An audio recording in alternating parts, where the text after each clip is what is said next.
उसके बाद उस सरदार ने हमें अपने घर से निकाल कर हमारे उस घर पर कब्जा कर लिया।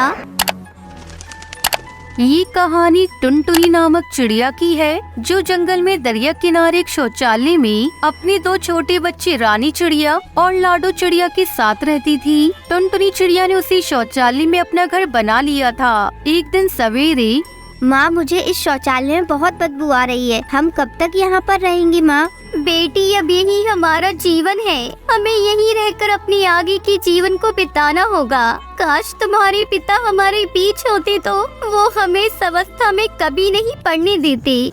माँ इस जंगल के सारे पक्षी हम पर हंस रहे हैं, हमारा मजाक बना रहे हैं। सब कहते हैं हम बहुत गंदे पक्षी हैं, हम ऐसी गंदगी में रहते हैं। रानी बेटी, हमें जीवन में कभी अपनी गरीबी और अपने कपड़ों में शर्म महसूस नहीं करनी चाहिए। आज हम जिस मुकाम पर हैं, हो सकता है हमारा आने वाला कल इससे बेहतर हो जाए। माँ 4 दिन से हम इस शौचालय में रह रहे हैं, 4 दिन से हमने कुछ भी नहीं खाया। अब तो भूख के कारण बहुत बुरा हाल हो रहा है माँ। हाँ बेटी, तुम दोनों यहीं रुको, मैं अभी भोजन की व्यवस्था करती हूँ। तब तक आप लोग कमेंट पे बताएं 7 + 7 कितने होते हैं। टुनटुनी चिड़िया वहाँ से उड़कर जंगल में आती है और काफी समय तक इधर से उधर चक्कर लगाती है, पर उसे कुछ खाने को नहीं मिलता। आखिरकार वो थक हार कर एक डाल पर जाकर बैठ जाती है। हे भगवान, कब तक मुझे और मेरे बच्चों को इस गरीबी की अवस्था में रहना होगा? 4 दिन से मेरे बच्चे भूखे प्यासे शौचालय में रह रहे हैं और मैं अपने बच्चों की भूख कैसे मिटाऊं? कहां से अपने बच्चों के लिए भोजन लाऊं? तभी वहाँ पास में कालू कौवे का घर था, जो बड़ा ही धनी पक्षी था। वो अपने घर के बाहर आता है और अपने घर में रखा 2 दिन का बासी भोजन लाकर घर के बाहर फेंक देता है। ये देखकर टुनटुनी चिड़िया तुरंत उस भोजन के पास जाती है, जिस पर बहुत सारी मक्खियाँ उड़ रही थी और बहुत ही बदबू आ रही थी। अरे ये तो जरा सा ही भोजन है, अगर मैंने इसमें से थोड़ा खा लिया तो मेरे बच्चे भूखे रह जाएंगे, उनका पेट सही से नहीं भरेगा, क्या करूं? तभी टुनटुनी चिड़िया को उस भोजन पर बैठी चींटियां दिखाई देती है। चलो मैं इन चींटियों को ही खाकर अपना पेट भर लेती हूँ, कम से कम मेरे बच्चों के लिए भोजन तो साफ सुथरा हो जाएगा। माँ अपने बच्चों के खातिर उस भोजन में लगी सारी चींटियों को खा लेती है और उस भोजन को साफ सुथरा करके अपने बच्चों के पास ले आती है। खाना देखकर दोनों बच्चे झटपट उस खाने को खा जाते हैं। 4 दिन के बाद आज भरपेट भोजन करने को मिला। अच्छा बच्चों, अब सो जाओ, अंधेरा होने वाला है, मैं शौचालय का दरवाजा बंद कर देती हूँ। टुनटुनी चिड़िया शौचालय का दरवाजा बंद कर देती है और तीनों माँ बेटी वही शौचालय में सो जाते हैं। ज्यादा चींटियों को खाने की वजह से टुनटुनी चिड़िया की तबीयत बहुत खराब हो जाती है और वो वहीं बेहोश हो जाती है। देखते ही देखते सवेरा हो जाता है। टुनटुनी चिड़िया अब तक बेहोश थी। अपनी माँ को बेहोश देखकर रानी और लाडो चिड़िया जोर जोर से रोने लगती है।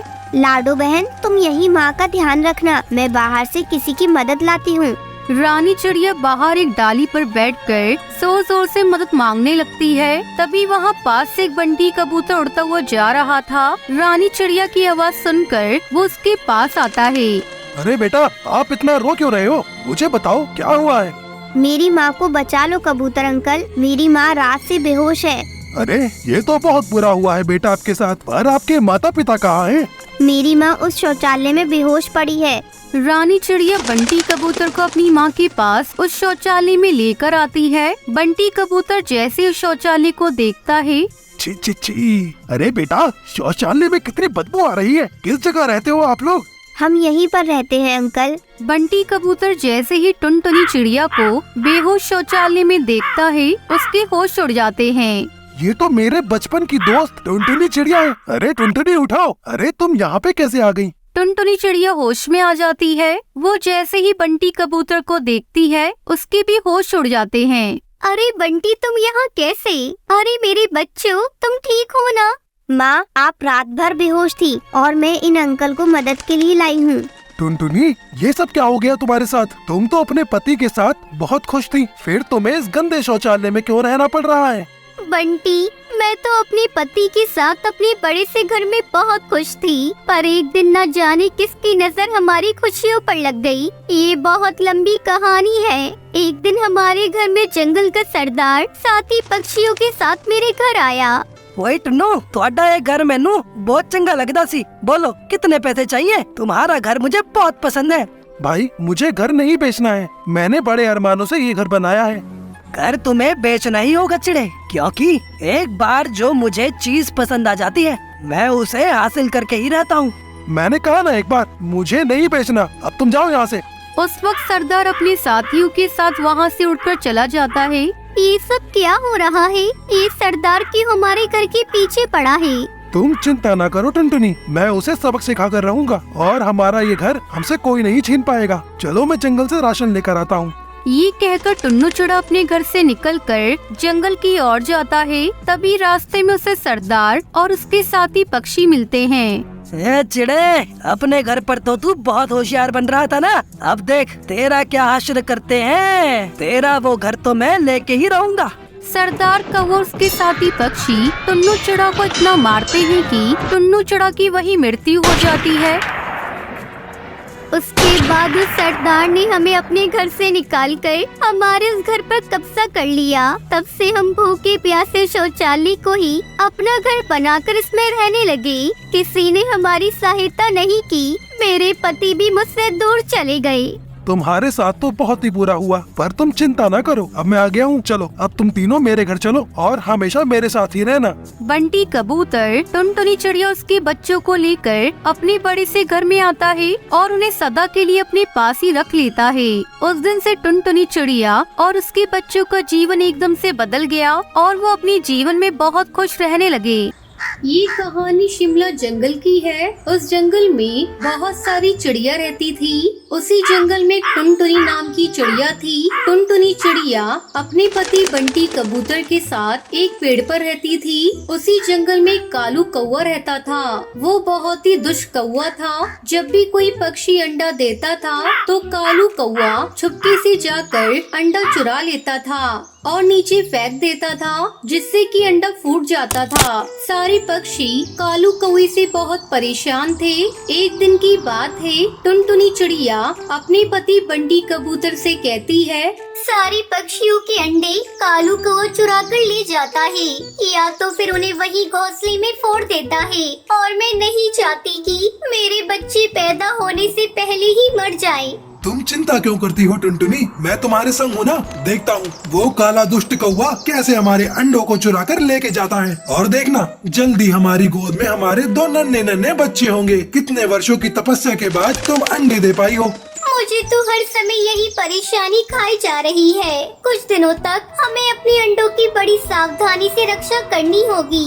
एक बार अंडे से बच्चे निकल आए फिर कोई चिंता नहीं, हम अपने अंडों को कुछ नहीं होने देंगे।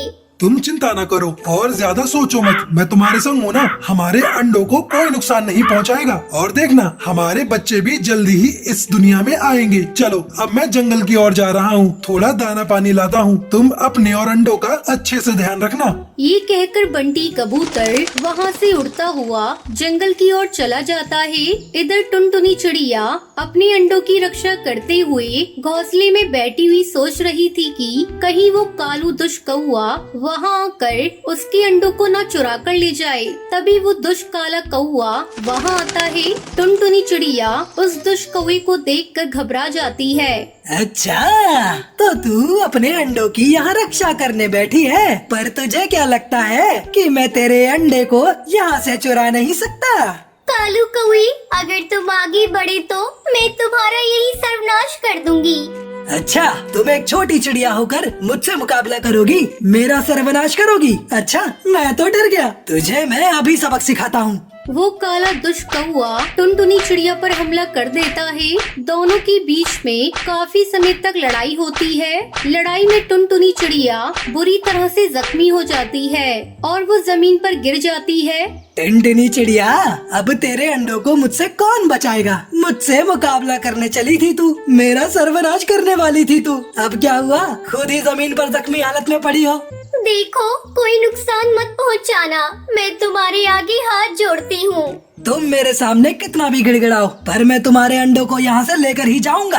आज कोई तुम्हारे अंडों को मुझसे नहीं बचा पाएगा। वो काला दुष्ट कौवा टुनटुनी चिड़िया की एक नहीं सुनता और उसके दोनों अंडों को उठाकर अपने साथ लेकर चला जाता है। टुनटुनी चिड़िया उस काले कौवे के सामने गिड़गिड़ाती रही, पर उस काले कौवे को जरा सी भी चिड़िया पर दया नहीं आई। तभी बंटी कबूतर उड़ता हुआ टुनटुनी चिड़िया के पास आता है। क्या हुआ टुनटुनी, क्या हुआ? तुम रो क्यों रही हो? क्या हुआ तुम्हें? मैंने आपसे कहा था ना कि वो अंडों को यहाँ से चुरा कर ले जाएगा। मैंने उसे रोकने की बहुत कोशिश की, पर मैं उस कौवे के सामने हार गई और वो कौवा हमारे अंडों को लेकर अपने साथ चला गया। मैं उस दुष्ट काले कौवे को नहीं छोड़ूंगा। चलो, हमें अभी उसके एरिया में जाकर हमारे अंडों को सही सलामत लाना होगा। कहीं वो हमारे अंडों को फोड़ ना दे। उससे पहले हमें अपने अंडों को छीन कर लाना होगा। आप सही कहते हो, हमें अभी तुरंत वहाँ जाकर अपने अंडों को लाना होगा। हमें अपने बच्चों को बचाना होगा। कहीं ऐसा ना हो कि हमारे बच्चे इस दुनिया में आने से पहले ही मर जाए। हमारे अंडों को कुछ नहीं होगा। हम अपने आने वाले बच्चों को कोई मुसीबत में नहीं पड़ने देंगे। दोनों मिलकर उड़ते हुए उस काले दुष्ट कौवे के इलाके में जाते हैं। वहां पहुंचने के बाद वो दुष्ट कौवा अपने घोंसले में बैठकर उन दोनों अंडों को घूरता हुआ देखे जा रहा था। तभी बंटी कबूतर उसे जोर से आवाज लगाता है। ए दुष्ट काले कौवे, तेरी हिम्मत कैसे हुई मेरे अंडों को चुराने की? अगर तूने हमारे अंडों को जरा भी नुकसान पहुंचाने की कोशिश की तो मुझसे बुरा कोई नहीं होगा। अच्छा, तो तुम दोनों यहाँ पे चले आए। चलो, आ ही गए हो तो तुम्हें सबक सिखाना होगा। तुम्हारे अंडों के साथ साथ तुम्हारा भी अंत करना पड़ेगा। तुम क्या हमारा अंत करोगे काले दुष्ट कौवे? तुम्हें तो आज मैं धूल चटाकर ही दम लूंगा। वो दुष्ट काला कौवा अपने साथियों को आवाज लगाकर वहाँ बुला लेता है और सारे कौवे वहाँ आ जाते हैं। हे भगवान, इसने तो अपने सारे साथियों को बुला लिया। इतने सारे कौवे से कैसे निपट पाएंगे?